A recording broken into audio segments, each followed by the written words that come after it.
Ganito ako magbalat ng pinya. From Philippine ito guys. Tinanggal ko na yung hawakan niya kanina para mas mabilis. Slice ko lang siya ng round.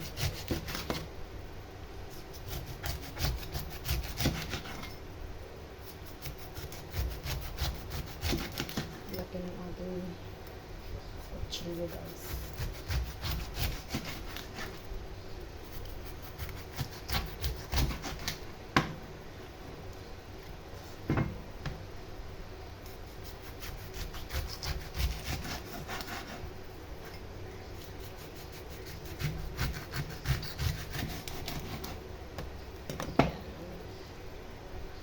I-slice ko lang siya ng kabilog. Then, lilinisan ko siya. Ganito.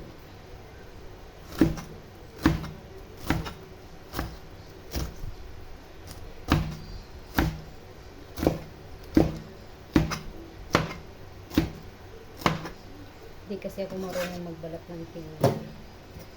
Kaya, nagtanong-tanong pa ako kung paano ko lilinisan yung pinya. Ganito pala yung madaling paglinis guys. Parang dito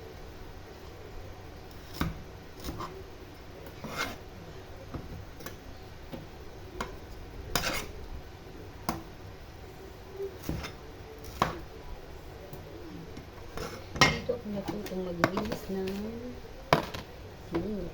Then, ikakat ko na siya ng 4.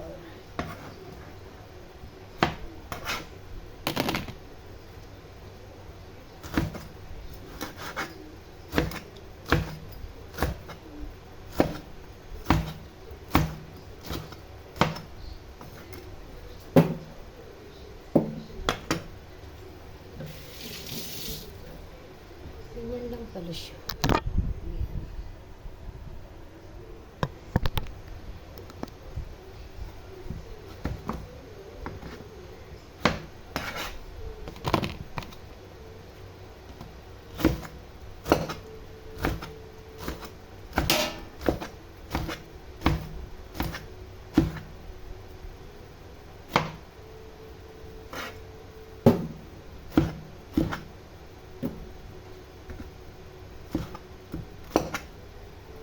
Talaga bihasa.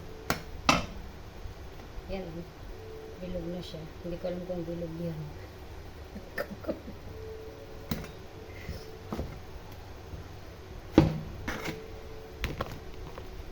Pero natanggal siya.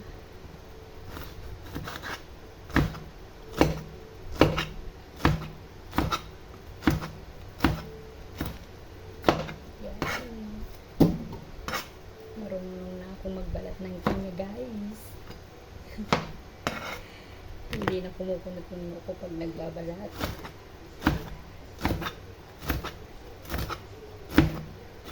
Pag gusto mo palang matuto talaga sa isang bagay, kung gusto mo, matututo ka.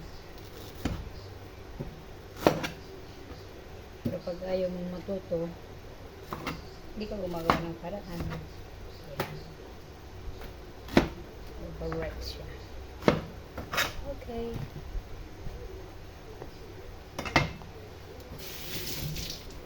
Napuno ko na yung aking lalagyan.